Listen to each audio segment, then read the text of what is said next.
What's up, guys? Welcome back to another Diesel Dog video. And you know, there seems to be a theme on the channel lately, and that theme would be that I drive a hunk of junk Chevy truck. That's right, the old heavy Chevy's broke down again. Basically, I hopped in Saturday morning, crank no start, had a list of houses I was going to go to as the citywide yard sale in our small town. I had a lead on an engine hoist and engine stand. If you're from a small town, then you know all about the citywide yard sale extravaganza. Yeah, hopped in, crank no start. Didn't really have much at the house to check anything, but I was leaning towards a fuel pump. It's basically 3 hours of trying to get it out of the rain, up my driveway, into the garage.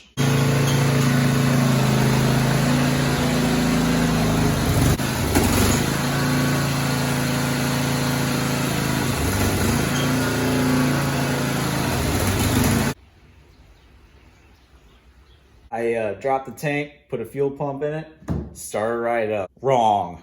Still didn't fix the thing, did all that work for nothing. So now after all that work, we're actually going to check a few things. I'm going to show you how I would check this thing out. Brought a few things from work, test light and a voltmeter and stuff, and do it the right way this time so we don't waste any more aggravation. All right, everyone, first things first, before you do anything, you have to scan the codes. It drives me nuts when people go to these Facebook groups, post a picture of their dash with a check engine light on, says, what could this be? And there's like 82 different answers. Literally, if that's your question, just point to something on the engine and that could be it. Like, you don't know until you scan the codes. Scanning the codes doesn't tell you exactly what's wrong, but it tells you what system has a fault, what sensor has a fault. Sometimes they're not very specific. You still have to do your diagnosis. You can't just have a code and that's what it is. If you do this long enough, you run into a few things, you can make a pretty educated guess, but an educated guess is still a guess. So you got to do the work. You got to go through the diagnostic steps to really know 100% what's going on. So first thing I did was I scanned the codes and I'll show you what I got. So what I came up with was a P069E fuel pump control module. I had a whole list, basically test not passed since last startup, blah, blah, blah, a big long thing. But fuel pump control module is kind of the generic code that was stored in the PCM. I didn't have anything in the actual fuel pump control module. I could communicate with it and look at data, but obviously we have a fault with the fuel pump control module. Next thing I'll do is print a wiring schematic to see what's all on the fuel pump control module circuit and the fuel pump motor circuit. So first things first, gonna find our fuel pump motor, M for motor, right? We got a pink wire and a gray wire. Let's follow our pink wire here. We're coming down, coming over. We got 14, come find your 14 over here. Coming down, and we've got low reference. What's low reference? Low reference is a ground through a device. What's our device? Our device is the fuel pump trailer brake control module. So that's going to be our fuel pump ground. Low reference. The actual ground comes through the device and grounds on a body mount. So that's our device ground. Our fuel pump is grounding through the device. Low reference. Okay, so what do we got here? We got gray wire. What's our gray wire? Probably 12 volts, huh? 13. Coming over. Coming down, pump positive. So we're looking probably for 12 volts there. Get a test light on to see if we got power coming out of there. Basically, we're probably going to be jumping positives and grounds to see if our pump runs. That's how we're going to do that instead of back probing or pinching any wires or poking and prodding or doing anything. So next thing I would look at is what is powering our fuel pump control module. So we got battery power coming from a FSCM fuse in the underhood fuse block. Looks like a 20 ampere.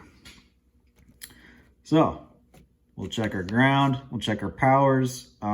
It would also behoove you to check this fuel control green and white wire. The little bit of research I did, everyone's saying to check this wire. This is coming from the PCM If we come over, it's coming from our PCM, and we're looking for 12 volts. The problem is these newer Chevys, the 12 volts is coming while you're cranking, is what I understand. It's no longer just a key on and you hear the fuel pump run.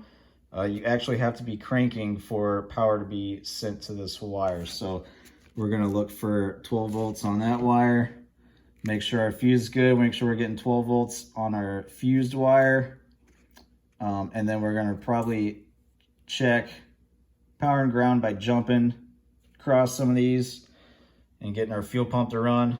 So the fuel pump control module actually sits above the spare tire on this truck. I've already got the spare tire taken out. You're gonna have to drop it to easily access the fuel pump control module. First things first, we're going to check the fuse. If the fuse is good, we're gonna come back to this control module and start checking our powers and grounds here. So you're gonna pull your fuse cover off here. Obviously diesel, gas, we got a gas motor. We're looking for fuse 21 here. Under fuse 21, power and power. So our fuse is good for the fuel system control module. Now we can head back and check the rest of our powers and grounds at the module itself. Well, here's our fuel system control module, fuel pump control module, fuel pump driver. From called a few things now, but FSCM is labeled on here. It's a black box. It is not this unit over here. It is this unit above the spare tire on this truck. So this little tab pulls over, looks like, and this thing pulls over, unplugs. That's what it looks like over here. So we'll have to look, but one set of these is going to be power and ground.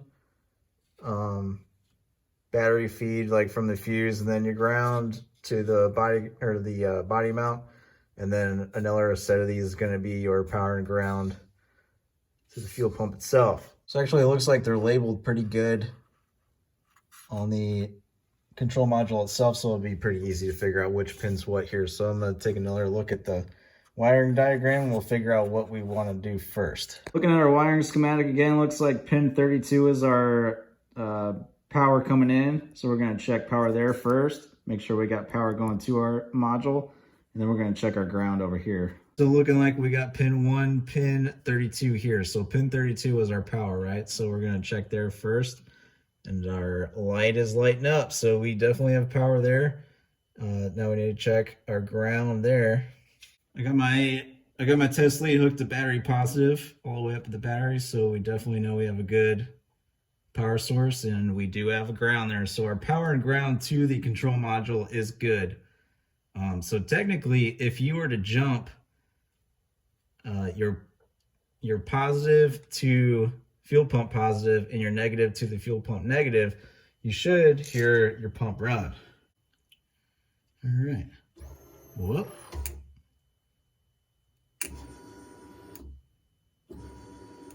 Can you hear it? So our pump's running. So we know our wiring from back here up to the pump is good. So we don't really need to check anything else there. We need to make sure we've got our power coming off the PCM to our control module. And if that's good, then I'm pretty sure we could just condemn this fuel pump control module here. Problem is, I'm by myself, and these newer Chevy trucks, you have to be cranking for that power to be sent back here for the fuel pump control module, as far as I understand. So I'm gonna have to rig something up a little bit here and get a test light up towards the drivers. So I ended up taking this white plastic cover off the connector. Pin 13 is gonna be right there. Pin 1, just count back, pin 13. So basically I've got my lead hooked up into pin 13. So I'm just using my long lead here, got it hooked up straight up to my test light, and then that's going to ground. So I can sit in the driver's seat, crank on it, and watch my test light here, and basically I'm just completing the circuit. Just a long way to do it. Sometimes when you're in a pinch, you're in the garage by yourself, or even in the shop by yourself doing something, you gotta just find different ways to do stuff. So I think my battery's a little dead here, but you can see my test light.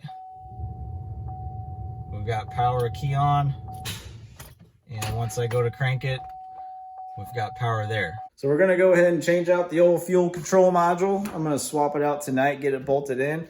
There's one other issue we're gonna have here, and that is that it needs to be programmed. I didn't know that.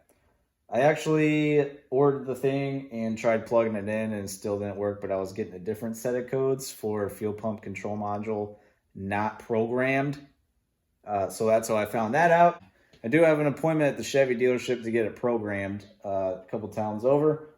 So I'm going to swap it out, get it ready to go, and I'm either going to have to call a tow truck or figure out a different way to get it up there. And I'm thinking, like, since I jumped the fuel pump and it ran, like truck would probably run, right? Maybe we drive it up there. I don't know. I'll let you know how to do that. But so tonight, yeah, I'm going to pull that old one off, put the new one on, get it plugged in, and then we'll have to go get it programmed, go from there, and fingers crossed.